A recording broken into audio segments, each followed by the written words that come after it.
নিজের চোখে দেখা। কিছুদিন আগে একটা জানাজা পড়িয়েছে, খোদার কসম করে বলছে 6:30 ইন্তেকাল করেছে। হসপিটালের বিল দেনেওয়ালা নাই, 4 সন্তান। অ্যাম্বুলেন্সে ঘরে ঘরে আসবে, 1000-1200 টাকার বিল দেনেওয়ালা নাই। কি বুঝলেন? ক্ষণস্থায়ী দুনিয়া। মুমিনের কম থাকলেও আমি বলি, কেউ যদি এসে বলে হুজুর একটু দোয়া করেন, খুব পেরেশানিতে আছি, আমি তার হাত চুমু খেয়ে বলি তোমাকে মোবারকবাদ, আল্লাহ তোমাকে ভালোবাসে।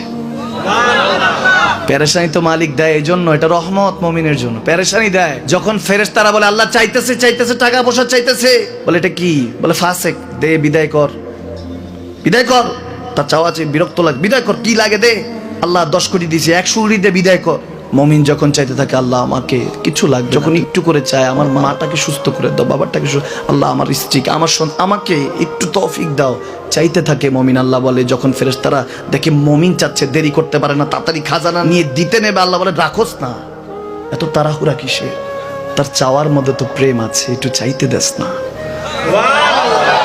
থাকুক না মুমিন আর একটু পেরেশান, থাকুক না, থাকতে দেস না, একটু থাক, একটু থাক। পেরেশানিতে রেখে আল্লাহ মজা নেয়, মহব্বত নেয়, মুমিনের অন্তর থেকে খুশবু নেয়।